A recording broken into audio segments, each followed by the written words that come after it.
DLF की धमाकेदार शुरुआत। इस साल की बिक्री का लक्ष्य पहले ही तिमाही में किया हासिल। पहली तिमाही में बेचे 11,000 करोड़ रुपए के घर। लोढ़ा डेवलपर्स ने मुंबई में स्लम रिहैबिलिटेशन के लिए खरीदे 945 फ्लैट्स। विक्रोली सारे प्रोजेक्ट के लिए मानखुर्द में खरीदे घर। प्रेस्टीज ग्रुप की FY26 में 50,000 करोड़ रुपए के प्रोजेक्ट्स लॉन्च करने की योजना। पहली तिमाही में 15,000 करोड़ रुपए के घर करेंगे लॉन्च। दिल्ली, मुंबई समेत 5 बड़े शहरों पर फोकस। ब्लैकस्टोन ने कोलकाता का साउथ सिटी मॉल खरीदा। 3250 करोड़ रुपए में खरीदा मॉल। मॉल का एवरेज टर्नओवर करीब 1800 करोड़ रुपए। और दिल्ली में प्रॉपर्टी रजिस्ट्रेशन के लिए अब पानी का बिल दिखाना हो सकता है जरूरी। दिल्ली जल बोर्ड ने सब रजिस्ट्रार को भेजा सुझाव। अवैध कनेक्शंस की पहचान करना और रेवेन्यू बढ़ाना है मकसद।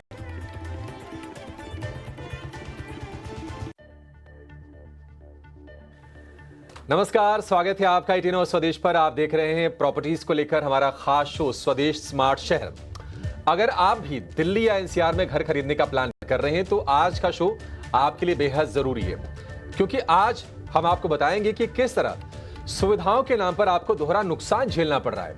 हाल ही में एनारॉक ने एक रिपोर्ट जारी की है जिसके मुताबिक आपके फ्लैट का सुपर बिल्डअप एरिया तो बढ़ रहा है, लेकिन कारपेट एरिया लगातार कम होता जा रहा है। सुपर बिल्डअप एरिया बढ़ने से घर के दाम आसमान पर पहुंच गए हैं, लेकिन कारपेट एरिया घटने से आपकी जमीन छोटी हो गई है। आखिर किस नियम के चलते ऐसा हो रहा है? क्या बिल्डर्स या डेवलपर की इसमें कोई जिम्मेदारी बनती है? रेरा क्या कर रहा है और इसका सारा बोझ अकेले होम बायर्स को उठाना पड़ेगा? आज इन्हीं सवालों की पड़ताल करेंगे। हमारे साथ होंगे दो बेहद खास मेहमान। एनारॉक के regional director and head research and advisory doctor Prashant Thakur और क्रेडाई MCHI के स्टैटिस्टिक्स एंड रिसर्च हेड और सुविधा लाइफ स्पेस के मैनेजिंग पार्टनर डॉक्टर हर्षल सावला।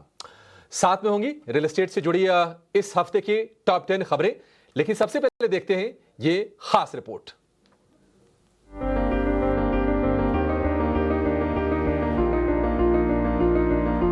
दिल्ली हो या NCR, मुंबई हो या MMR या फिर कोई और महानगर, ये वो शहर हैं जहां नौकरी और घर का सपना आपने भी देखा होगा।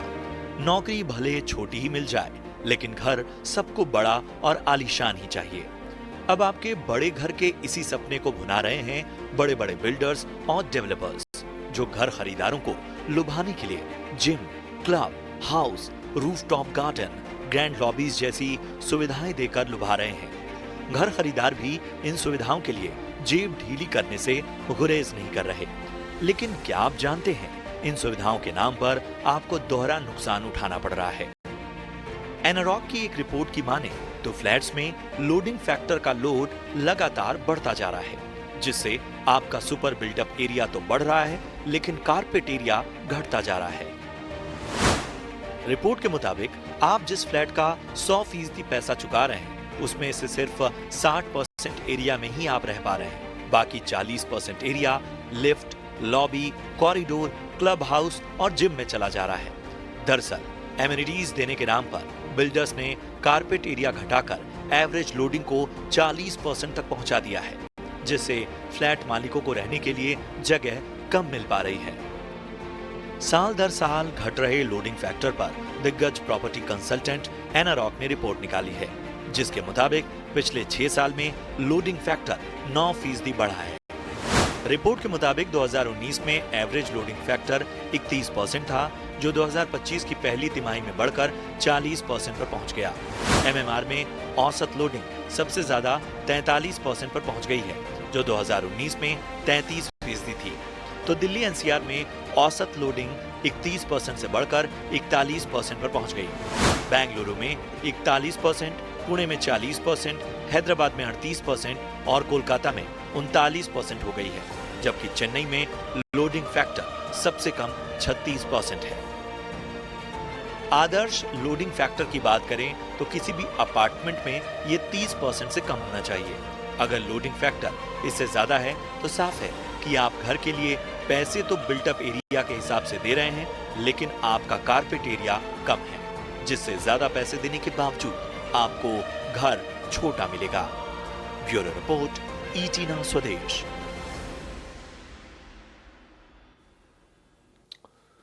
तो बात साफ है, आप पैसे दे रहे हैं ज्यादा एरिया के, लेकिन जब आप रहने जा रहे हैं या फिर जब आप पोजीशन ले रहे हैं तो फिर आपको लगता है कि नहीं, ठगे से गए हैं, लोग चीटेड फील करते हैं और ये लोडिंग एरिया का लोडिंग का जो लोड है वो लोगों के ऊपर बढ़ता जा रहा है। तो जरा इस मुद्दे पर चर्चा करते हैं, समझते हैं कि कानून क्या कहता है, होम बायर्स के इसमें अधिकार क्या है, ये हो क्यों रहा है और क्या इसका कोई तरीका है जिसके जरिए हम सामने बिल्टअप एरिया ना दिखाएं बल्कि कारपेट एरिया दिखाकर ही फ्लैट्स बिल्डर बेचें और ग्राहकों को बिल्कुल मन में साफ तस्वीर हो कि मुझे कितना बड़ा घर मिलने जा रहा है। प्रशांत ठाकुर हमारे साथ हैं, regional director and head research and advisory Anarock के, और हर्षल सावला हैं हमारे साथ क्रेडाई MCHI के। हर्षल जी और प्रशांत जी, आप दोनों का बहुत शुक्रिया, स्वागत है ईटी नाउ स्वदेश पर। प्रशांत जी, सबसे पहले आपके पास आएंगे। ये देखिए, बड़ी आम प्रॉब्लम है आजकल की, क्योंकि मेरा खुद का एक्सपीरियंस रहा है कि घर देख आप किसी ने बताया कि नहीं 1000 स्क्वायर फीट का घर है, लेकिन जब रहने पहुंचे तो पता चला कि लिवेबल स्पेस तो 400 स्क्वायर फीट निकलता है। तो जरा बताएं कि आपने जो स्टडी की है ये कारपेट एरिया को लेकर, उसमें आपको क्या फाइंडिंग मिले हैं और ये बताएं कि इसके पीछे की वजह क्या है। एमिनिटीज के नाम पर ये लगातार कारपेट एरिया घटता जा रहा है, लेकिन कितनी बड़ी मुसीबत बन रही है ये। देखिए, मेरे ख्याल से ये कोई नेगेटिव बात नहीं है। आज के डेट में एक घर का डेफिनेशन बदल गया है, खास करके कोविड के बाद। कोविड के बाद जहां लोगों को एक वेल फंक्शनल होम चाहिए, उसके अलावा उनको एक एक बहुत ही अच्छा अपार्टमेंट और लिविंग एरिया चाहिए जहां पे आपको काफी आउटडोर एक्टिविटीज के लिए सुविधाएं हो। जिम होना चाहिए, बच्चों के खेलने के लिए प्ले एरिया होना चाहिए, थोड़ा स्पेशियस लॉबी होना चाहिए। ये सब एक एक यूएसपी रहता है और बायर्स मेरे ख्याल से इस चीज को प्रेफर भी कर रहे हैं। दिक्कत तब आती है जब एक बायर अनजान रहता है इन चीजों से। उसे लगता है कि उसने अगर 1200 स्क्वायर फीट का घर खरीदा है और उसको अगर सही जानकारी नहीं है कि ये कारपेट एरिया पे उसको बेचा जा रहा है या सुपर बिल्टअप एरिया पे। पहली बात तो बहुत सारे बायर्स को इन तीन टर्म्स में ज्यादा समझ है नहीं कि कारपेट एरिया किसे बोलते हैं, बिल्टअप एरिया किसे बोलते हैं, सुपर बिल्टअप एरिया किसे बोलते हैं। तो ये जानकारी देना मेरे ख्याल से हमारी जिम्मेवारी बनती है। पर ये मैं कहूंगा कि नहीं, अगर लोडिंग बढ़ रहा है तो डेवलपर बायर्स को चीट कर रहे हैं, वो मैं ये ऐसा नहीं कहना चाहूंगा, क्योंकि डेवलपर्स भी आज के डिमांड के हिसाब से घर बना रहे हैं। घर भले थोड़ा छोटा हो, लेकिन लोगों का अगर प्रेफरेंस है कि मुझे एमिनिटीज काफी चाहिए, तो उसी हिसाब से मकान बन रहे हैं। दिक्कत तब आती है जब उनको बायर्स को सही जानकारी न दी जाए। हालांकि रेरा ने स्पष्ट किया है कि अगर आप प्राइस कोट कर रहे हैं तो वो कारपेट एरिया पे होना चाहिए। तो मेरे ख्याल से अगर बायर्स एक इन्फॉर्म डिसीजन ले तो यहाँ पे कोई दिक्कत नहीं होगी। हाँ, मेरे ख्याल से एक एक गाइडलाइन ये भी होनी चाहिए कि एक स्टैंडर्ड लोडिंग क्या होनी चाहिए। हालांकि उसके अराउंड रेरा ने कुछ नियम तय नहीं किए हैं, पर मेरे ख्याल से 40 थोड़ा ज्यादा हो गया है।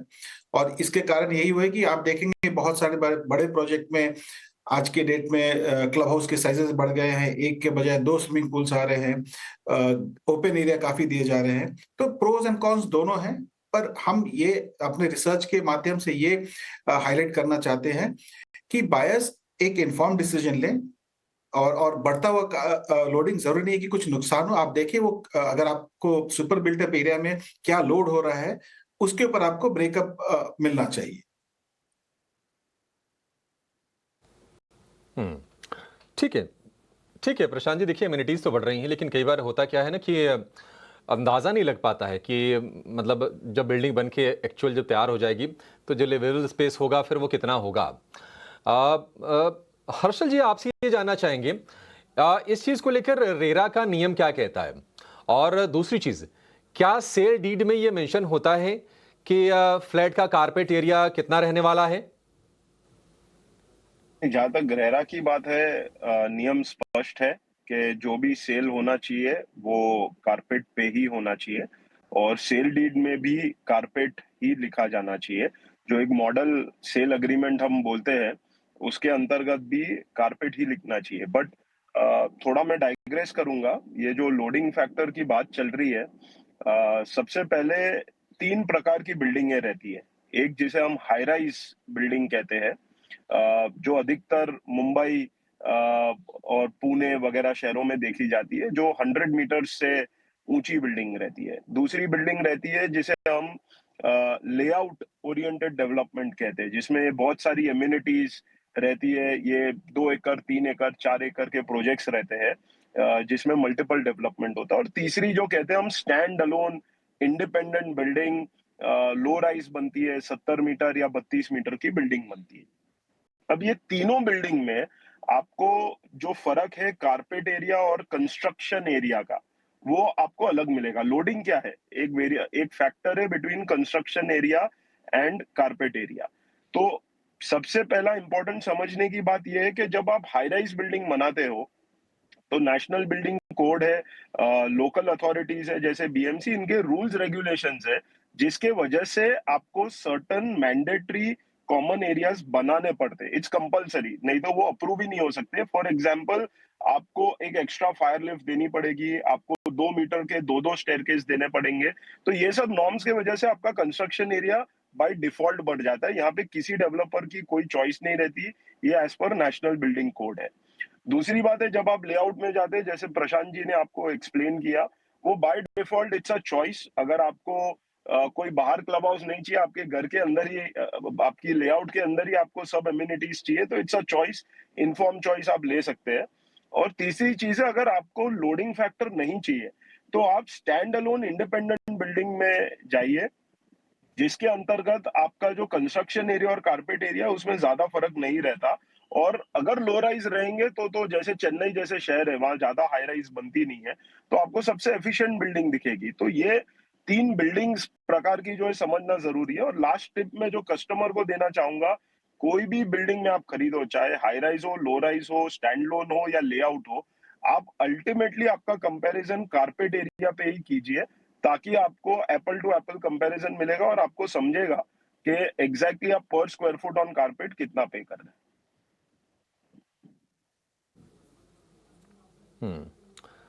हर्षल जी, सवाल यह है कि आपने बता तो दिया कि 3 तरह की बिल्डिंग्स बन रही हैं, लेकिन दिक्कत यह है कि ज़्यादातर जो बिल्डिंगें बन रही हैं वो फिर इसी मॉडल बन रही है, इंटीग्रेटेड हाउसिंग सोसाइटीज़ बन रही हैं। तो मान लीजिए ऐसे लोग, मान लीजिए मुझे कोई एमिनिटीज़ यूज़ नहीं करनी है, मुझे स्विमिंग पूल यूज़ नहीं करना, मुझे मान लीजिए जिम यूज़ नहीं करना, तो ऐसे में तो ऑप्शंस काफ़ी कम हो जा रहे हैं। वो ऑप्शंस तो दिल्ली एनसीआर में हार्डली दिखेंगे। फिर ऐसे लोग क्या करें, उनके लिए फिर विकल्प क्या बचेगा? तो नॉर्मल केस में मुंबई जिस शहर से मैं हूं, वहां पे हमारे पास ऑलमोस्ट 60-70% स्टैंड लोन इंडिपेंडेंट का ऑप्शन रहता है, 30% ही बड़े स्कीम्स है। जो शहरों में बड़े स्कीम्स ही डेवलप हो रहे हैं, तो उन्हें एक पॉजिटिवली देखा जा सकता है कि what you are paying for is not just the home. आप सिर्फ घर के लिए पेमेंट नहीं कर रहे। जो जैसे हम एक क्लब में मेंबरशिप लेते हैं, या जैसे हम अलग अलग तरीके से अलग अलग चीजों के लिए मेंबरशिप लेते हैं, तो वो सभी हमें एक लेआउट के अंदर मिलते हैं। मेरे हिसाब से अगर ये ट्रेंड रहेगा होम बायर का, जिनको पसंद नहीं है, जिसे हम नो फ्रिल्स प्रोजेक्ट कहते हैं, कि जिसमें मुझे अम्यूनिटीज नहीं चाहिए, मुझे सिर्फ अच्छा सा लेआउट और एक मकान चाहिए और सिंपल अम्यूनिटीज चाहिए, तो वैसे भी प्रोडक्ट्स डेवलप किया जाएगा। Ultimately customer is the king, जो कस्टमर चाहेगा वैसा ही प्रोडक्ट बनेगा। प्रशांत जी, ठीक है, नियम देखिए, कानून तो अपनी जगह पर है, और ये बात सच है कि हाँ, रेरा ने चलिए कह दिया है कि आप कारपेट एरिया पर ही घर बेचें, उसकी सीएलडी वगैरह बनाएं, लेकिन ऐसा नहीं कि आपको लगता है कि हर जगह फॉलो हो पा रहा है? क्योंकि दिल्ली एनसीआर में तो मैं नहीं देख रहा हूं कि नहीं इस चीज़ का पूरी तरह से पालन हो रहा है। मे भी हो सकता है कि जो नई हाउसिंग सोसाइटीज आ रही है उसमें पालन हो रहा हो, लेकिन जो लोग रीसेल मान लीजिए मकान खरीदते हैं, क्या उनके लिए भी ये सुविधा है, उनको भी ये क्लैरिटी मिल रही है? ये पहली बात मैं ये क्लैरिफाई करना चाहता हूं कि रेरा का सबसे अच्छा इम्प्लीमेंटेशन महाराष्ट्र में हुआ। महारेरा काफी, मैं बोलूंगा, प्रोग्रेसिव रहा इस मामले में, और वहां पे अमूमन आपको देखने को मिलेगा कि ज्यादातर नियम का फॉलो हो रहा है। प्रॉब्लम दूसरे स्टेट्स में आ रही है जहां पे ये अनइवन रूप से फॉलो हो रहा है। तो एक यूनिफॉर्म इम्प्लीमेंटेशन की जरूरत है। और ताकि एक बायर पहली बात वो समझ पाए वो किस नेट यूजेबल एरिया के लिए पे कर रहा है, तो क्या प्राइस पड़ रहा है।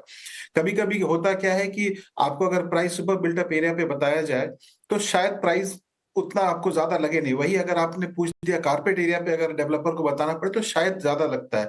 तो ये हो सकता है कि बायर को पहले नेगोशिएशन टेबल तक आने का एक रास्ता मिले, ताकि डेवलपर उसको समझा सके कि भाई आप जो प्राइस दे रहे हो, पे कर रहे हो कारपेट एरिया के ऊपर, उसके अलावा आपको और क्या बेनिफिट मिल रही है। ये आपको एक एक साधारण होर्डिंग या एडवर्टीजमेंट में आप नहीं बता सकते हो, क्योंकि रियल एस्टेट एक ट्रांजैक्शन एक बहुत ही पर्सनलाइज ट्रांजैक्शन होता है। और मेरे ख्याल से एक सेलर को या मार्केटिंग वाले बंदे को बैठकर बायर को समझाने का मौका मिलता है one he on the discussion table. तो ये एक बात रही जिसकी वजह से काफी आप देखेंगे एडवर्टीजमेंट जो होती है वो कारपेट एरिया पे नहीं करते हैं वो, हालांकि जब उनको सेल्स एग्रीमेंट वगैरह करना रहता है वो कारपेट एरिया पे होता है। दूसरी बात यही जो आपने पूछा रीसेल में, देखिए रीसेल में दो इंडिविजुअल के बीच में ट्रांजैक्शन हो रहा है, उसमें रेरा बीच में नहीं आता है। तो मेरे ख्याल से वहां पे इस तरह के नियम कानून जहां पे रेरा के दायरे के बाहर है वो मुश्किल है। और तीसरी बात देखिए मैं ये कहना चाहूंगा कि जब आप एक मकान खरीदते हैं और आप आज के रियल एस्टेट में देखेंगे, जो हमने तेजी देखी है, जो रियल एस्टेट का जो हमने अभी ग्रोथ पैटर्न देखा है, उसमें अपर सेगमेंट और लग्जरी सेगमेंट का काफी बड़ा योगदान रहा है। अनफॉर्चुनेटली इस ग्रोथ में अफोर्डेबल सेगमेंट कहीं पीछे रह गया है, और ये इसी तबके के बायर हैं जहां पे जो काफी प्राइस सेंसिटिव होते हैं और जिनको एक एक बड़ा मकान चाहिए, उनको एमिनिटीज से मतलब ज्यादा नहीं रहती। तो मेरे ख्याल से इट इज हाई टाइम कि एक एक नो फ्रिल प्रोजेक्ट, एक रियल मायने में अफोर्डेबल प्रोजेक्ट के ऊपर ध्यान देना चाहिए। और जो अपर सेगमेंट के बायर्स है, मेरे ख्याल से वो मकान के साथ साथ एमिनिटीज, स्पेसिफिकेशन, जेंट्री क्या है, उसके लिए भी एक प्रीमियम पे करने को तैयार रहते हैं। तो मेरे ख्याल से इंडियन रियल एस्टेट में अब वो समय आ गया है जहां पे हम अलग अलग सेगमेंट के प्रोडक्ट्स बनाएं। और क्योंकि देखिए हमारा जो बायर सेगमेंट है 140 करोड़ की आबादी को अगर आप देखें, not everybody is in upper segment. तो मेरे ख्याल से दो तीन अलग अलग कैटेगरी ऑफ प्रोजेक्ट्स करेक्ट। आने चाहिए जिसमें गवर्नमेंट की भी काफी सहयोग की जरूरत है। नहीं नहीं, बिल्कुल आपने सही बात कही सर। सबके प्रेफरेंसेस अलग हैं, और मान लीजिए सारी बिल्डिंग अगर एक ही मॉडल पर बनने लगे फिर तो बड़ी दिक्कत होगी। बहुत सारे ऐसे लोग हैं जो बुजुर्ग हैं, या फिर जो बच्चे हैं, या फिर जो वर्किंग प्रोफेशनल हैं, जो 12-12 घंटे जो दफ्तर में गुजार रहे हैं, वो अम्यूनिटीज का क्या करेंगे। हार्डली कभी होता है कि बहुत सारे ऐसे लोगों को मैं जानता हूं जिन्होंने घर तो लिया, वहां अम्यूनिटीज हैं, लेकिन हो सकता है कि साल भर में 2 बार गए हों। ये एक प्रॉब्लम है। दूसरी चीज हर्षल जी, आपसे एक इस पर जवाब चाहिए कि मान लीजिए अम्यूनिटीज दे रहे हैं बिल्डर कि उसमें सामने की और शॉप्स भी निकल गई, लॉबी एरिया बड़ी कर दी, पार्क बड़ा निकाल दिया, जिम, सारी चीजें हो गई। अल्टीमेटली पैसे तो वसूले जा रहे हैं बायर से, लेकिन प्रीमियम चार्ज कर रहा है उसका बिल्डर। अब क्या इसको लेकर भी थोड़ा सा विचार किए जाने की जरूरत है। आप एक इंडस्ट्री बॉडी को रिप्रेजेंट कर रहे हैं, क्या थोड़े संवेदनशीलता होने की जरूरत है ताकि आम लोग भी अफोर्डेबल तरीके से भी इन एमिनिटीज का फायदा उठा सके।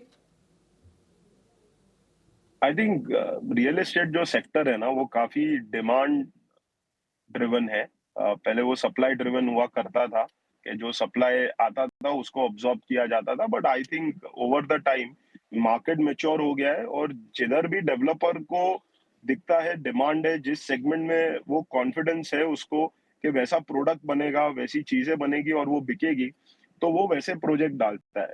रही बात दूसरी आपकी कि जो कस्टमर से वन टाइम कॉस्ट लिया जाता है जब कोई भी सेल होता है, तो तभी अगर उसको जो भी प्रीमियम देना पड़ता है वो एक वन टाइम कॉस्ट है उस प्रोडक्ट को अक्वायर करने का। बट उस प्रोडक्ट की आप नॉर्मली अगर एक रिसर्च देखेंगे, एनालिसिस देखेंगे कि जो प्रोडक्ट में इम्यूनिटीज अच्छी है, जो सोसाइटी वेल मेंटेन्ड है, जिसमें ओपन स्पेसेस ज्यादा है, उसका रेंटल बहुत ज्यादा रहता है। तो जो जो इन्वेस्टर्स है या जो खुद नहीं रह रहे, उनको एक हायर यील्ड मिलती है।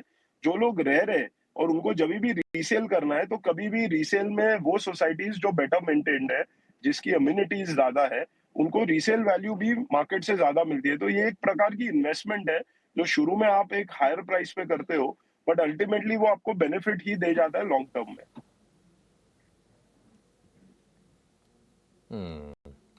ठीक है, चलिए, पॉइंट टेकन सर, बट उम्मीद करेंगे कि बिल्डर्स थोड़ा अफोर्डेबिलिटी का ध्यान दें। बहुत सारी जनता ऐसी है कि जिसको एम्यूनिटीज़ कहिए, ग्रोइंग इंडिया है, लोगों के एस्पिरेशंस बड़े हैं, लेकिन अभी शायद बहुत प्रीमियम चीज़ें लोग अफोर्ड करने अफोर्डेबल के में थोड़ी उनको दिक्कतें आ रही हैं।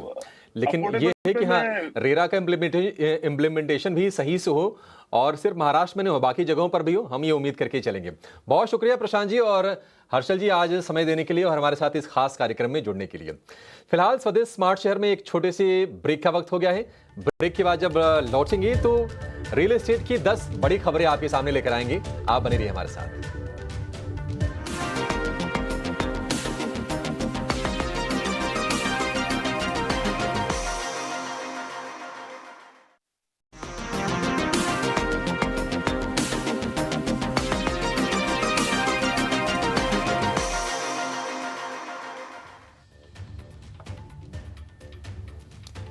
स्वदेश स्मार्ट शहर में आपका फिर से स्वागत है और अब लेकर आएंगे आपके लिए प्रॉपर्टी मार्केट की यानी कि रियल एस्टेट की 10 बड़ी खबरें। डीएलएफ ने FY26 की बिक्री का करीब आधा टारगेट पहले ही क्वार्टर में पूरा कर लिया है और डीएलएफ ने FY26 के लिए करीब 22,000 करोड़ रुपए की बिक्री का गाइडेंस दिया था, जिसमें से 11,000 करोड़ रुपए की बुकिंग पहले ही क्वार्टर में पूरी कर ली है।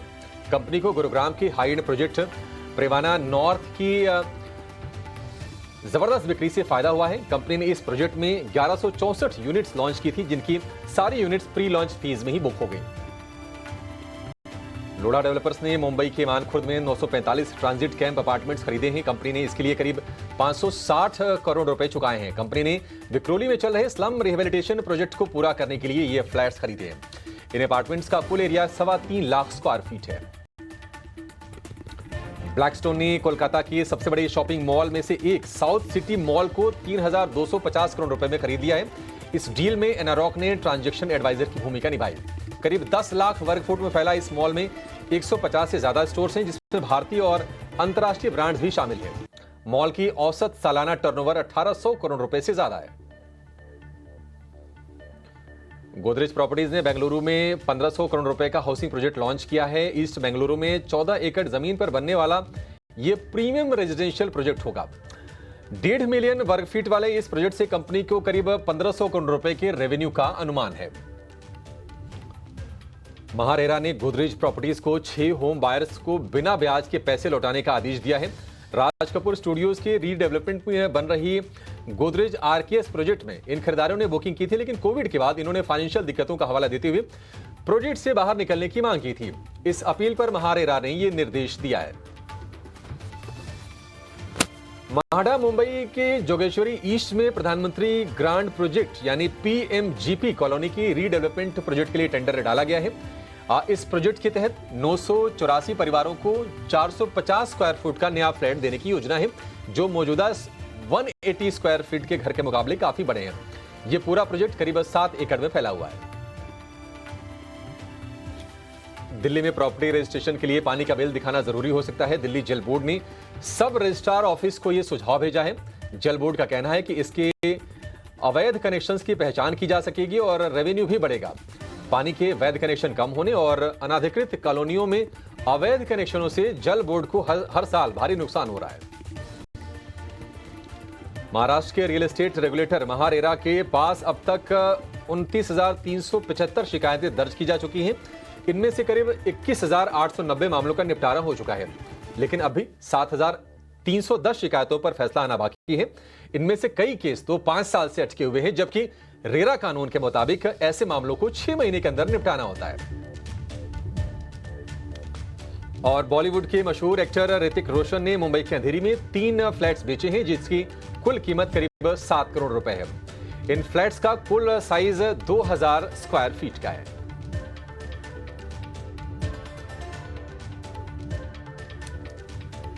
और स्वदेश स्मार्ट शहर के इस बुलेटिन में फिलहाल इतना ही, लेकिन आप बने रेडियो नाउ स्वदेश के साथ। नमस्कार।